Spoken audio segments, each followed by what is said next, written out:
فعلها المصريون وأسقطوا حسني مبارك ونظامه.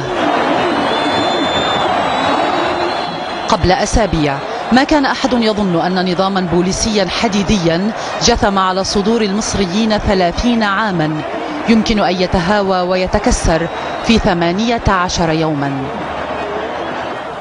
قرر الرئيس محمد حسني مبارك تخليه عن منصب رئيس الجمهورية، وكلف المجلس الأعلى للقوات المسلحة لإدارة شؤون البلاد، والله الموفق والمستعان.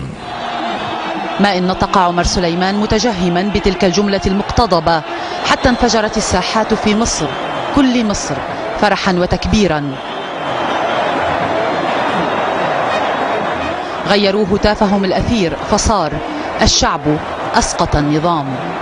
ساعات نهار اليوم التاريخي 11 من شباط فبراير 2011 كانت تحمل غضبا عارما استقر في نفوس عشرات الملايين منذ الليلة السابقة حين خرج عليهم مبارك ليقول إنه باق رغم كل شيء.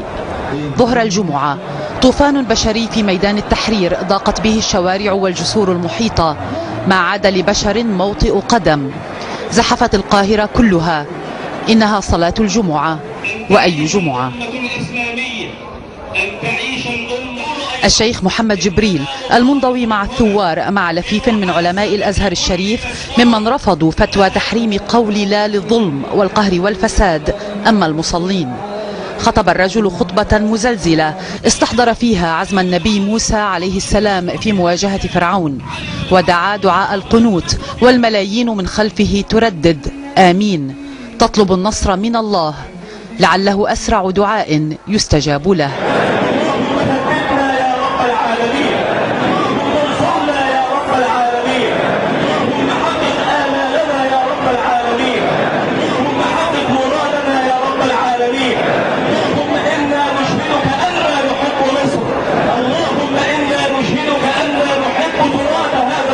بعد الصلاة تحرك آلاف المتظاهرين إلى قصر العروبة الرئاسي، حيث احتشد آلاف من الليل السابق، بينما كان آلاف آخرون يطوقون مبنى الإذاعة والتلفزيون الرسميين ويمنعون دخول وخروج العاملين فيه.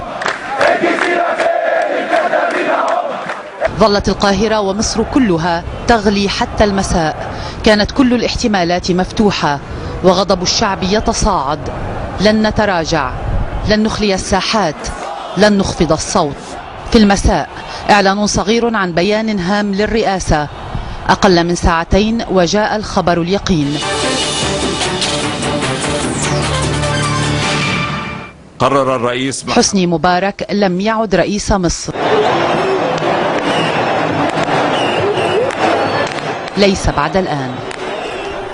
ويمثل تنحي حسني مبارك إسدالا للستار على مسرح سياسي ظل فيه الرئيس المخلوع على مدى 30 عاما الحاكم بأمره. جاءت حكومات وذهبت أخرى، وعلى شأن أشخاص ودار الزمان على آخرين إلا مبارك. وسيثور جدل كبير بين المؤرخين حول شخصية مبارك، ما له وما عليه، لكن ما عليه من الأخطاء والخطايا قد رجح في ميزان الشعب فلم يطق بقاءه حاكما ولم يجد خيارا غير الثورة عليه. خسر مبارك معركة امتحان إرادته في وجه إرادة الشعب، لأن منطق الثورات يقضي دوما بأن الشعب أبقى وأقوى. اليوم ننجيك ببدنك لتكون لمن خلفك آية. مصير سبق إليه الشهر الماضي الرئيس التونسي الذي لم يجد من الهرب بدا فنجا هو الآخر ببدنه، تاركا أمثولة في أن الشعوب أبقى وأقوى من الطغاة متى صح منها العزم. وإن مثل مبارك في شعبه كمثل زين العابدين، إذ قال له شعبه أصلح فأبى أن يكون من المصلحين. ألا بعدا لمبارك وبعدا لزين العابدين، قال الشعبان الثائران. لم يمض شهر على انتفاضة تونس حتى خرجت الثورة في مصر خروج الوردة من أكمتها. خرجت الثورة من الحواري الفقيرة ومن أحلام العاطلين المجهضة ومن شباب الطبقة الوسطى الذين ظنت بهم الظنون وادخروا لأدوار ليس من بينها الانشغال بالسياسة والهم العام. خرجت الثورة في مصر من أمة ضاقت بحاضرها وخافت من مستقبلها وفرت كثيرا إلى ماضيها به تتعزى. أمة كان قدرها أن تكون قائدة ورائدة، فرأت نفسها في 30 سنينها الخالية يتراجع شأنها بين العالمين، ويضج مفكروها ومثقفوها بالشكوى يقولون: ليست هذه مصر التي نعرف. 30 عاما بدأت بلحظة خاطفة يوم قررت جماعة على طريقتها أن تصحح ما بدا لها مسارا خاطئا أوغلت فيه البلاد، فاغتالت الرئيس أنور السادات. مبارك الذي ظل نائبا للرئيس منذ عام 75 لم يكن يتوقع أن تكون أغداره بذلك السخاء، فلا مكان في مصر للانقلابات العسكرية الكلاسيكية، والحال كذلك، فإن كبار الضباط لا يحلمون بغير وظيفة دبلوماسية أو ملحقية عسكرية في بلد ما يكون بها حسن الختام. لكن مبارك أصبح رئيسا لجمهورية مصر العربية في أكتوبر عام 81. 30 عاما كان مبارك خلالها العنوان السياسي الأوحد لمصر. لم ينصح خلالها الأصدقاء الحلفاء سدنة الديمقراطية وحقوق الإنسان في الغرب أن 10 سنين في الحكم تكفي، أو أن ربع قرن أكثر مما يطيق شعب. وقديما قيل: إن من يعي 80 حولا لا أبا لك يسأمي. لكن مبارك الثمانينية كان حريصا على السلطة، ينتقل بين كل دورة حكم وأخرى انتقالا سلسا تضمنه انتخابات معلولة وصناديق كاذبة خاطئة. كل ذلك كان يجري باسم الديمقراطية وفي وفاء تام لمطلوباتها الشكلية. استطاع مبارك ورجاله التوصل إلى الصيغة السحرية لإحكام السيطرة على الدولة عبر مزاوجة نفوذ السياسة بنفوذ المال، لتبدأ دورة التهميش السياسي للشعب ولأحزابه ولتنظيماته المدنية. ولأن شرط السيطرة على السلطة في ذهن حاكم يعتقد أن التداول عليها يتم بينه وبين الموت أو بينه وبين ابنه، فقد تفنن نظام الحكم في إضعاف المعارضة وإرهابها. أبقى مبارك على قانون الطوارئ الحاكم للبلاد منذ عام 81، وهو قانون مقيد للطلاقة السياسية. أن مرشح الحزب الوطني تحولت مجالس الشعب حيث يفترض أن تقع الرقابة على الأداء التنفيذي بالإضافة إلى النهوض بالمهام التشريعية إلى مسرح لاستعراض سطوة الحزب الحاكم، حيث لا مكان لصوت الشعب في مجلس الشعب.